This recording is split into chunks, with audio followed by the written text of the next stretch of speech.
আসসালামু আলাইকুম। আজকে প্রায় 10-15 দিন পরে আমি মার্কেট গিয়েছিলাম এই বৃষ্টির মধ্যেই।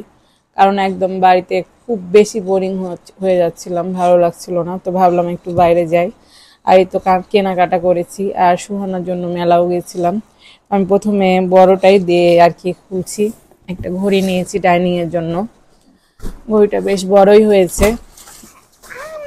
একটু বলবেন আপনারা সবাই কেমন লাগছে। আমরা তো 3 মা বেটি পছন্দ করেই নিয়েছি, তো ঘড়িটা নেওয়া হয়েছে আর কি ডাইনিং এর জন্য। লাগলো বাবা। আর সুহানার তো রথের মেলাতে যত খেলনা ছিল সুহানা সব পারলে উঠিয়ে নিয়ে আসতো, এরকম ভাব। খুলে দেখাও তুমি কি কি নিয়েছো। এই যে অনেকগুলো নিয়েছে,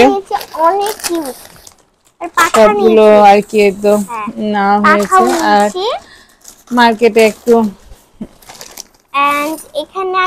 এই যে আমি এই ফুলের গাছটা নিয়েছি, এটা কিন্তু আমার খুব বেশি ভালো লেগেছে। ওটা আর কি আছে বাবা দেখি, আর ওটা তো ব্যাগে এটা কি বলে আমি জানি না, ভুলে গেছি। ওটাকে বলে আর কি, এটাকে তাওয়া বলে, তাই না? এটাই তো তাওয়া বলে। হ্যাঁ, আর এই যে এটা নিয়েছি, তার সাথে এই যে এটা একটা সেট ছিল। না না, এটার সাথে আছে এটা ও যে আটা ইয়া করে। এই যে একটা আমি বলে নি, এটা বড়, এটা মেজো, এটা ছোট, এটা আমি, এটা সূচনা, এটা সুহানা। আর সুহানা আরো যে অনেকগুলো নিয়েছে। হ্যাঁ, তুমি এগুলো কিন্তু আমার খুব মনে পড়ছিল আজকে। আব্বু মানে আমার জন্য আব্বা এগুলো নিয়ে যেত। আগে রথের মেলা হতো তখন অনেক সুন্দর সুন্দর কিন্তু কিউট কিউট একদম পাখি বলেন, তারপরে যে পাখি থেকে শুরু করে ফুলকপিও নিয়েছে সুহানা, মানে যা যা ছিল সবটাই নিয়েছে। এটা মুরগি, এটা হয়তো মাছ। হ্যাঁ, আর এটা হাঁস, তাই না? তো এই তো অনেক সুন্দর সুন্দর খেলনা। আদা বাটা রাখে অনেক রকমের মশলা। এটা আদা বাটা না মা, এটাতে কি বলে আদা বাটা করে রাখে। আদা বাটা না মা, এটাতে আর কি সাত খোলা নাকি একটা কথা আছে, যেটা আমি জানি না, ওটাই হয় আর কি। এই তো আপনারা বলবেন এটাতে কি হয়, আমি কিন্তু সঠিক জানি না।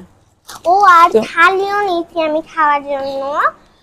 সুহানা এই তো মানে খেলনা যতটুকু ছিল মেলাতে, আমার সবচাইতে মজা লেগেছে যে টুলটা দেখাও তোমার। হ্যাঁ দেখাচ্ছি।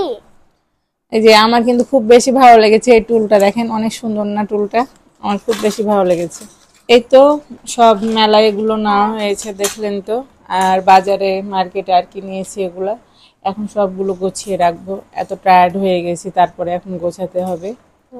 আর কালকে আমি রান্না করব, আপনারা সবাই কিন্তু আপনাদের সবার দাওয়াতে রইল, সবাই আসবেন। সুহানা কিন্তু কালকে সবকিছুতে রান্না করবে, সবার দাওয়াত রইল। আজকের মতো আল্লাহ হাফেজ, সবাইকে শুভরাত্রি শুভেচ্ছা রইল। আসসালামু আলাইকুম।